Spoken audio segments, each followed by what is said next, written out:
أهلا بيكم في أقوى مراجعة ممكن تشوفها في حياتك في التشبيه.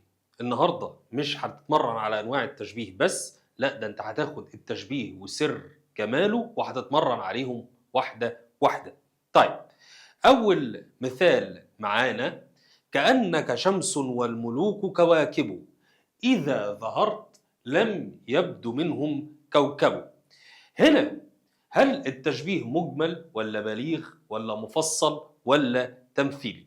أولا عشان أعرف نوع التشبيه من دول لازم أعد الأربع أركان. لو أركان موجودين عندي اللي هو المشبه والمشبه به، في أداة شبه بتربط ما بين الاتنين، وبعد كده وجه الشبه اللي هي الصفة المشتركة ما بين الاتنين. لو الأربعة موجودين عندي هيبقى التشبيه مفصل. طيب، لو واحدة منهم نقصت سواء وجه الشبه أو الأداة يبقى ده مجمل. إنما لو عندي مشبه ومشبه به بس والباقي محذوف اللي هو وجه الشبه وأداة التشبيه، ده يبقى تشبيه بليغ. طيب، هنا كأنك، طب ما كأنك هنا دي أداة التشبيه، يبقى دي كان عندي رقم واحد. كأنك شمس، طيب ما هو كأنك الكاف دي بيتكلم بيها على حد معين لو حد انا معرفوش، ادي كده اتنين، يبقى كأن والكاف اللي هي اسم الشخص او الضمير اللي بيدل عليه.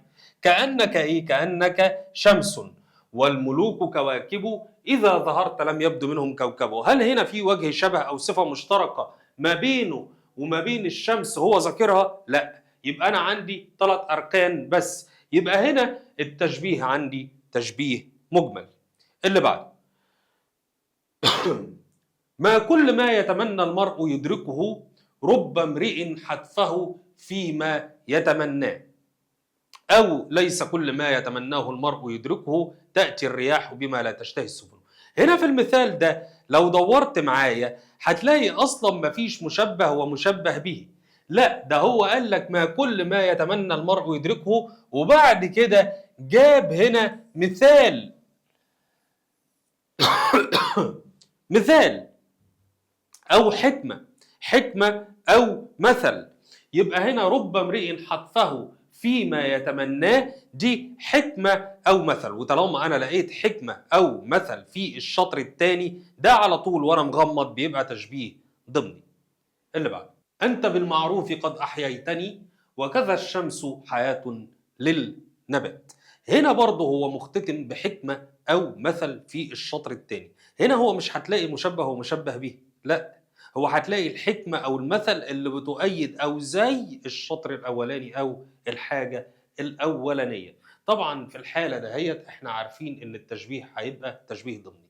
هنا بقى في حاجة احنا نسينا إن احنا نذكرها، سواء في التشبيه التمثيلي أو في التشبيه الضمني، بقول سر جماله التوضيح، سر جماله التوضيح. يبقى أنا عندي ثلاث أنواع من أنواع التشبيه، اللي هو من سر الجمال أنا آسف، اللي هو التشخيص والتجسيم والتوضيح. التشخيص والتجسيم والتوضيح. التوضيح طبعا بيبقى في الضمني والتمثيل.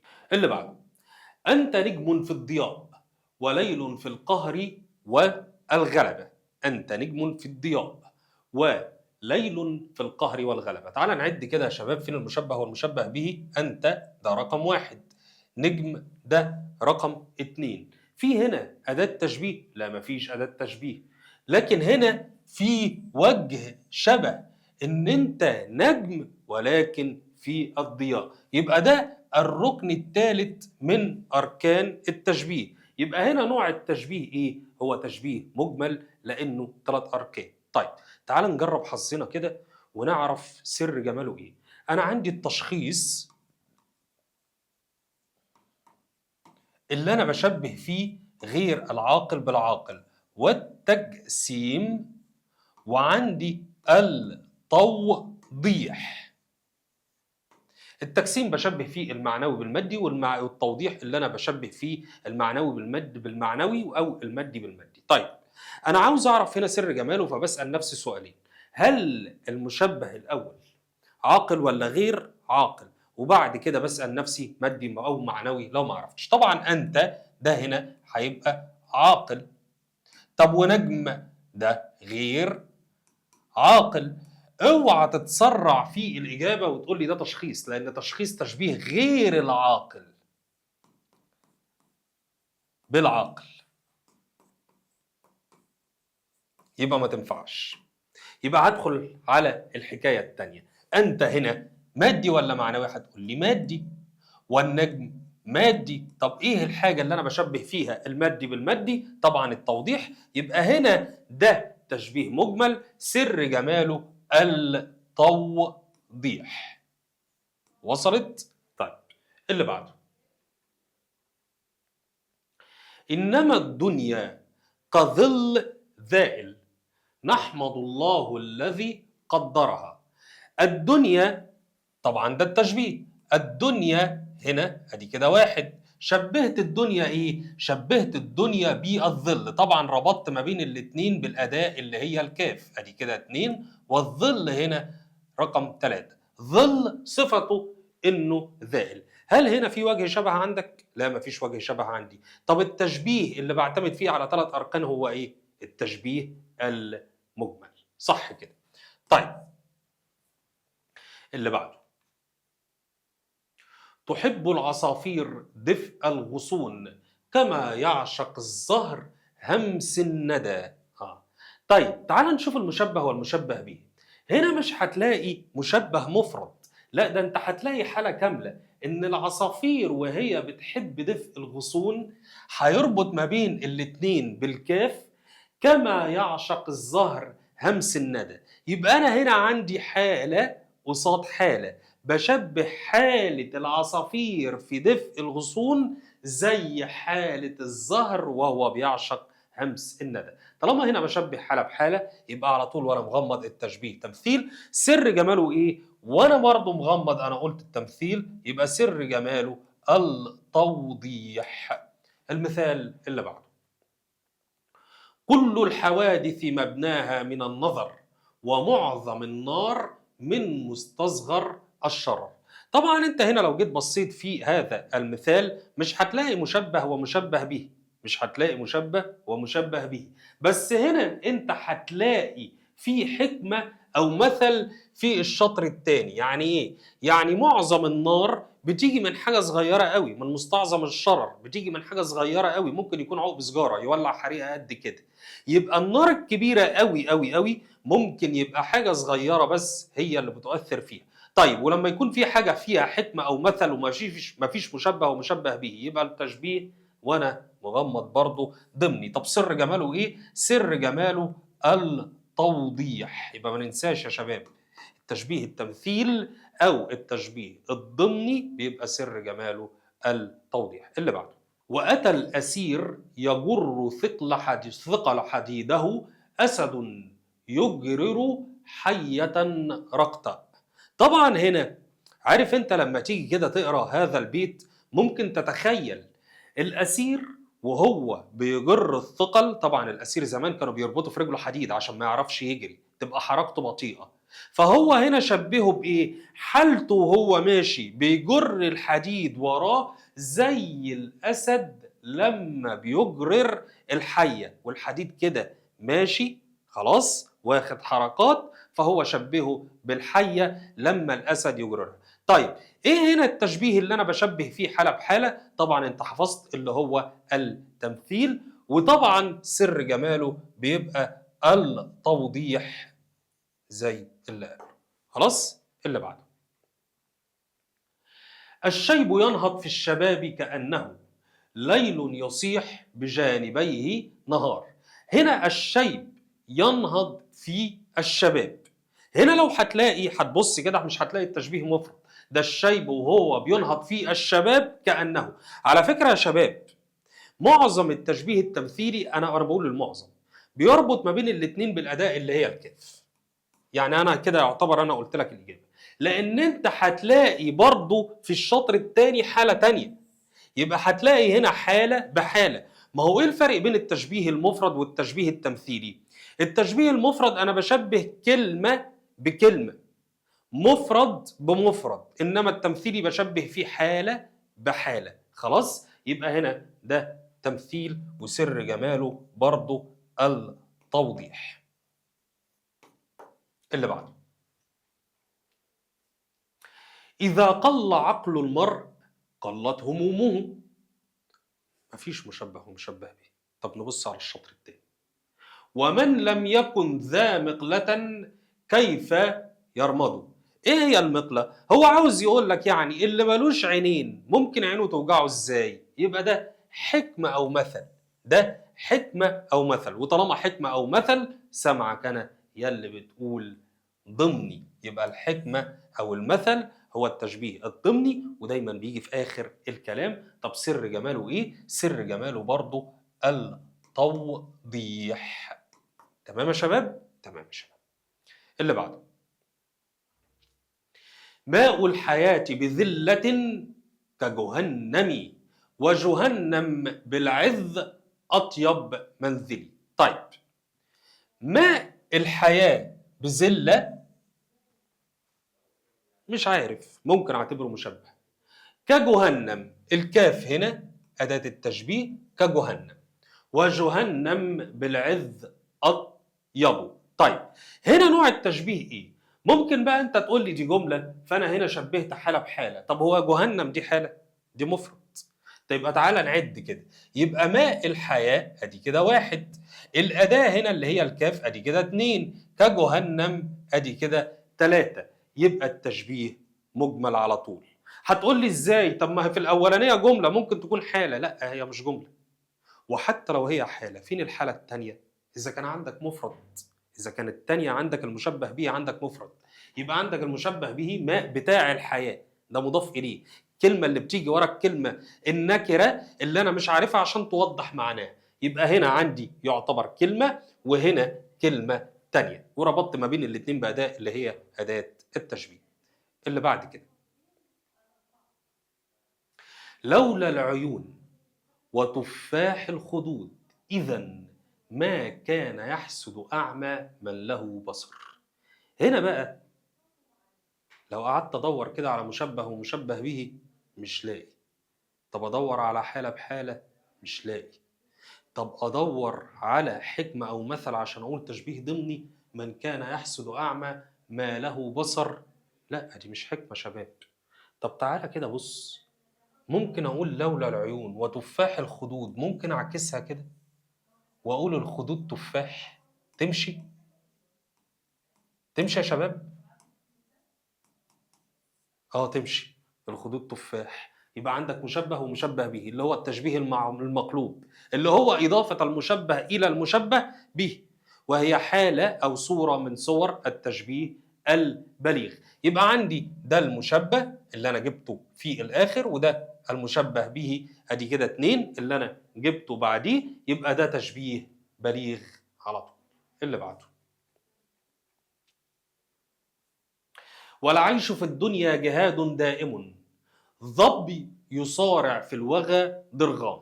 طيب، هنا هو في مشبه ومشبه به. تعال نبص كده. والعيش في الدنيا جهاد دائم، زي الظبي وهو يصارع في الوغى ضرغام، والضرغام هو اسم من أسامي الأسد. طب ما هنا يا شباب هو هنا عندي شبه حالة كاملة بحالة كاملة. العيش في الدنيا أو العيش في الدنيا زي الظبي اللي بيصارع في الوغى الضرغام. طالما انا بشبه حاله بحاله يبقى التشبيه تمثيل. وسر جماله ايه؟ سر جماله هنا هيبقى برضه التوضيح. اللي بعده. قرأنا عليك كتاب الحياة وفض الهوى سرها المغلقة. تعالى هنا نيجي ندور كده في مشبه ومشبه به. ركز كده ثانيتين. ممكن يبقى كتاب الحياة ده إضافة المشبه إلى المشبه به، فأقول الحياة هنا كتاب، وطالما الحياة كتاب يبقى أنا جبت المشبه أدي رقم واحد، والمشبه به رقم اتنين اللي هو التشبيه المقلوب، يبقى تشبيه هنا نوعه بليغ. اللي بعده. أنت بدر حسنى وشمس علوة وحسام حزمة وبحر نوالة. حلو الكلام. طيب، أنت بدر، ما هو أنت دي بتدل على شخص، وليكن مثلا محمد. محمد ماله؟ محمد بدر. يبقى محمد ده المشبه، وبدر ده المشبه به. ما تستعجلش بقى وتقول لي التشبيه بليغ. غلط، مش بليغ، سمع. امال ايه؟ ما هو بيقول لك حسنا. حسنا ده هو صورة من الصور اللي بيجي عليها الصفة المشتركة. ما الصفة المشتركة ممكن تيجي جار ومجرور، وممكن تيجي تمييز، وممكن تأتي غير ذلك، وشرحناها قبل كده. ممكن تيجي غير ذلك ازاي؟ زي مثلا لما الشاعر قال: كأن مشيتها من بيت جارتها مر السحابة لا ريث ولا عجل. لو مسكت فيه كأن مشيتها من بيت جارتها مر السحابة لا ريث ولا عجل، هتلاقي هنا ان هي لا بتمشي بسرعة قوي ولا بتمشي ببطء. يبقى وجه الشبه هنا هو الاعتدال في المشي، يبقى بتأتي غير ذلك. يبقى حسنا، يبقى هقول في الحسن. مشيت معايا اهي، يبقى ده رقم 3. طب وايه اللي بيجي لي هنا على 3 اركان؟ هو التشبيه المجمل. هي معمولة هنا غلط، دي مش تشبيه بليغ، هي تشبيه مجمل. اللي بعده: أقوال الملوك كالسيوف المواضي تقطع وتبت في الأمور. تعال نشوف كده أقوال بتاعة الملوك، يبقى دي يعتبر كده حاجة واحدة. أقوال دي كلمة نكرة جت وراها كلمة معرفة اللي هي مضاف إليه، مالها؟ كالسيوف، يبقى الكاف دهيت اللي هي أداة التشبيه دي رقم 2. السيوف هنا رقم 3. حلو. المواضي تقطع وتبت في الأمور. طب هنا احنا وقفنا كده على 3 حاجات، مفيش هنا عندي وجه شبه. مش عارف، تعال نبص كده. طب تقطع، ممكن اشيل تقطع دي اللي هي الفعل المضارع واقول في قطعها، يبقى اقوال الملوك زي السيوف في قطعها تمشي. يبقى ده رقم 4 اللي هو وجه الشبه، اللي هو لا جا جر ومجرور ولا حتى جا تمييز، يبقى جا غير ذلك. يبقى ال4 اركان عندي موجودين هنا، يبقى التشبيه هنا عندي مفصل على طول وانا مغمض. اللي بعده: الناس من طين وأنت كالبدر في فلك السعود. طيب أنت وليكن نحط أي اسم زي مثلا محمد زي ما احنا متعودين، أدي كده رقم 1. الكاف هنا أداة التشبيه، أدي كده رقم 2. البدر هنا 3. في فلك السعود ينفع أقول دي صفة مشتركة أو وجه شبه؟ تبقى أنت بقى مش فاهم لو قلت لي أيوه. يعني ما ينفعش أقول الجندي كالأسد في الصحراء وتقول لي في الصحراء ده وجه شبه، إزاي يعني؟ يبقى هنا في فلك الصعود ما تنفعش وجه شبه ابدا.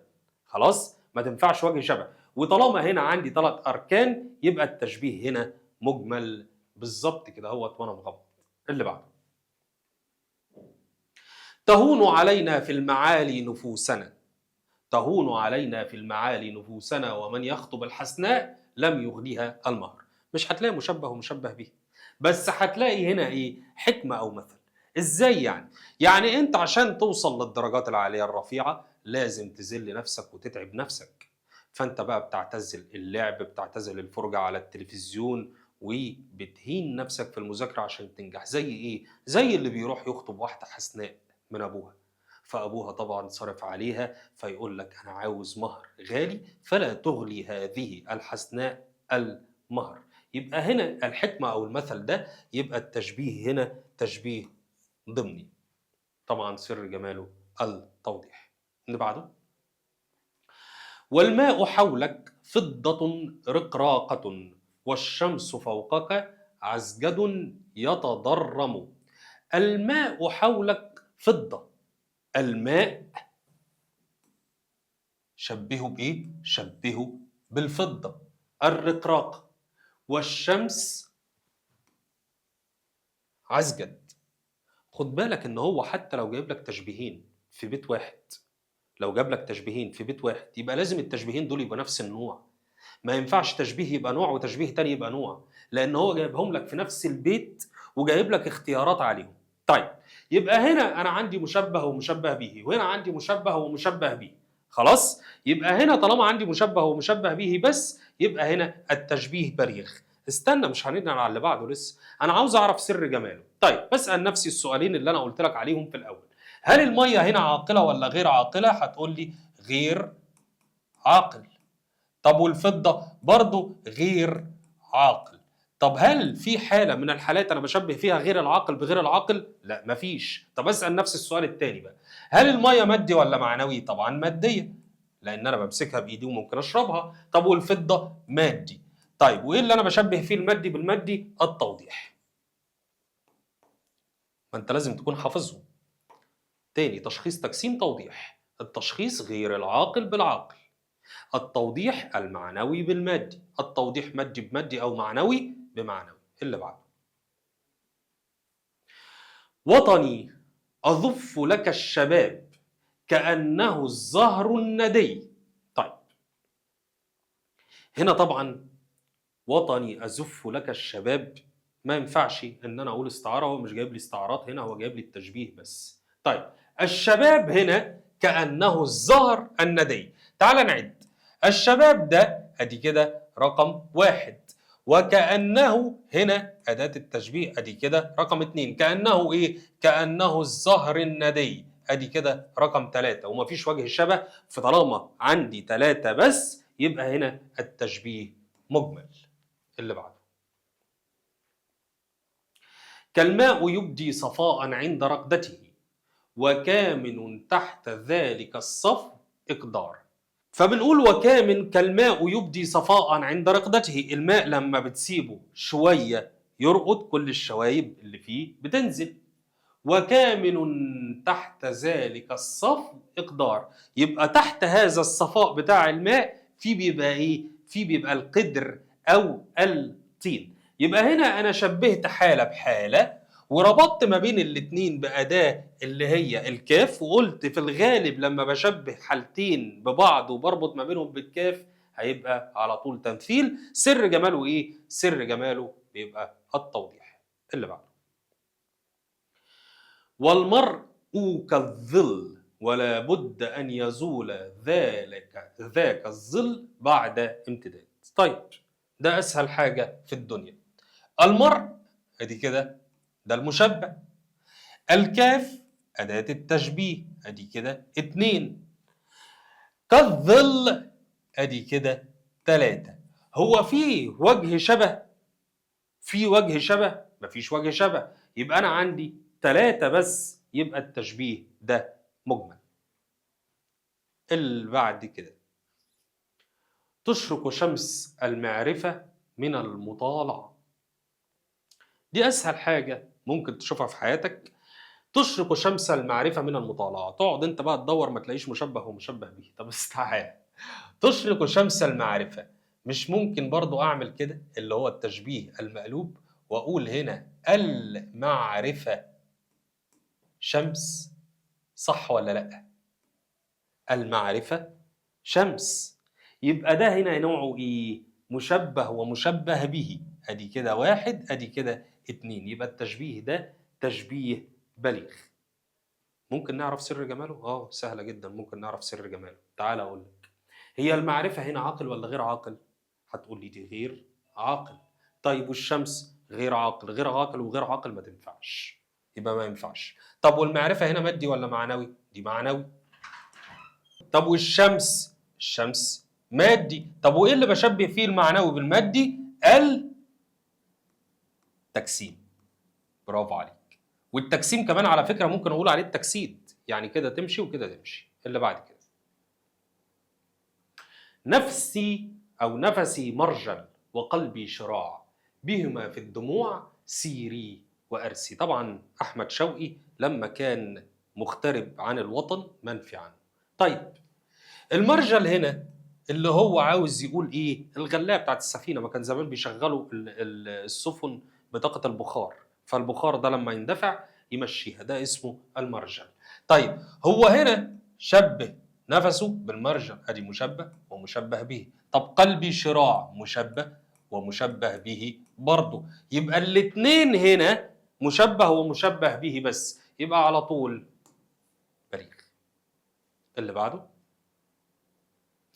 مالت على الماء الغصون كأنها هدب تحف بمقلة ذرقاء.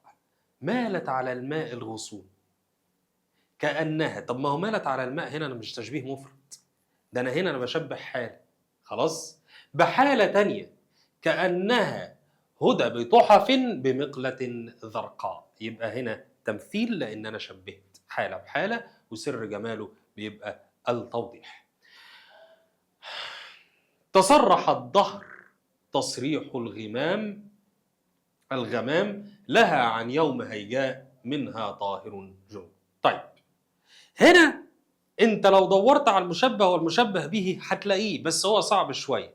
مش ملاحظ هنا ان تصرح الدهر تصريح الغمام، هنا انا جبت المصدر بتاع تصرح، يبقى تصرح تصريح، يبقى هنا انا جايب المفعول المطلق. طب وايه المفعول المطلق؟ ايه الحاله اللي انا بجيب فيها المفعول المطلق المبين للنوع؟ طبعا التشبيه البليغ. زي مثلا لما اقول تفوق الطالب تفوق العباقره، تفوق الطالب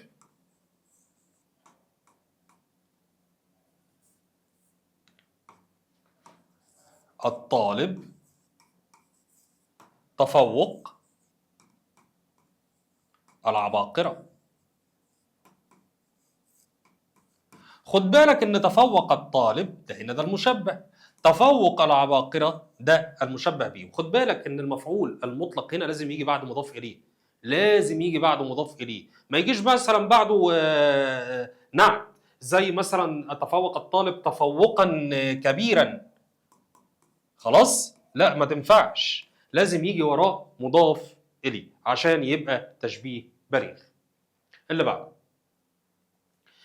ومن الخير بطء سيبك عني أسرع السحب في المسير الجهام. الجهام طبعا اللي هي محملة بالمطر، فهو عاوز يقول له ان تأخير عطائك عني ده خير، لأن أسرع السحب في المسير اللي هي أبطأ السحب في المسير اللي بتبقى محملة بالماء. طبعا هنا لو بصيت على مشبه ومشبه به مش هتلاقي، ولكن هنا هتلاقي حكمة أو مثل في الشطر الثاني، وطالما حكمة أو مثل يبقى هنا التشبيه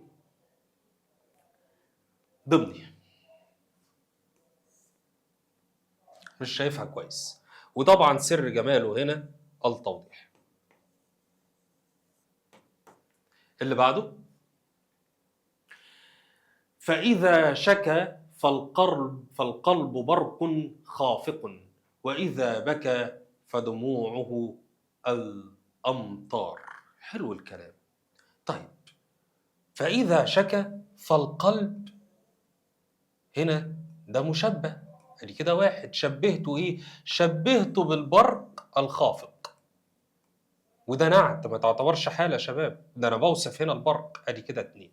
طيب وإذا بكى فدموعه الأمطار، الدموع أمطار، ادي كده واحد، ادي كده اتنين. مشبه ومشبه به، طبعا كده احنا قلنا الإجابة يبقى تشبيه بليغ. طبعا هنا لو عاوز سر جماله، القلب هنا غير عاقل والبرق غير عاقل فمش هتنفع، فممكن اقول هنا القلب هنا مادي والبرق كمان مادي، يبقى سر جماله هنا التوضيح. يا رب اكون فدتكم يعني في سر الجمال بيجي ازاي. كأنهم والأعادي نصب أعينهم سيل يفيض على أعدائهم عرم.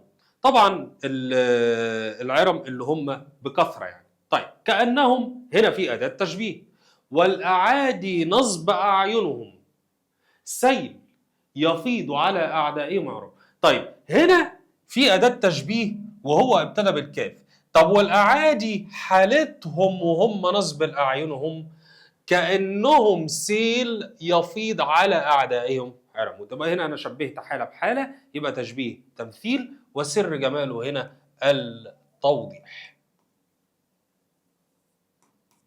اللي بعده، ضحوك إلى الأبطال وهو يروعهم. بيتكلم على واحد بيضحك وهو بيروع بيخوف أعدائه. وللسيف حد حين يسطو ورونقه. حين يسطو يعني يكن له سطوة، يبقى السيف بيكن له سطوة ورونق كمان. طيب يبقى هنا هو هنا في ذكر حكمة أو مثل في الشطر الثاني، وطالما ذكر حكمة أو مثل في الشطر الثاني يبقى التشبيه ضمني، سر جماله التوضيح. السيف بيخوف. يهز الجيش حولك جانبيه كما نفضت جناحيها العقب. طبعا البيت ده قاله المتنبي وكان بيمدح سيف الدولة الحمداني، فبيصف الجيش بتاعه. الجيش بتاعه بيتكون من الميمنة والميسرة وفي القلب كمان بتاعه. خلاص أنا بفهمك بس البيت. فالجيش بيهز جانبيه، يعني لما بيجي يتحرك الجيش ده جانبيه بيهتز كما نفضت جناحيها العقاب، اللي هو النسر لما بيجي يهز جناحه زي الجيش بتاعه بالظبط. طبعا هو هنا بيشبه حالة بحالة، يبقى التشبيه تمثيل وسر جماله التوضيح. اللي بعده، كأن مثار النقع فوق رؤوسنا وأسيافنا ليل تهاوى كواكبه. طبعا هنا هو بيوصف حالة المعركة، إن وهم في المعركة الغبار بيتصاعد عليهم، فكأنه إيه؟ كأنهم بالليل بالظبط، يعني حجبوا أشعة الشمس من كتر الغبار اللي تصاعد. وسيوفهم كأنه ليل بيتهاوى كواكبه. الكواكب طبعا اللي هو يقصد بيها إيه؟ النجوم، يعني بتلمع كده وبتتحرك زي النجوم بالظبط. طبعا هنا هو بيشبه الحالة بالحالة، يبقى التشبيه تمثيلي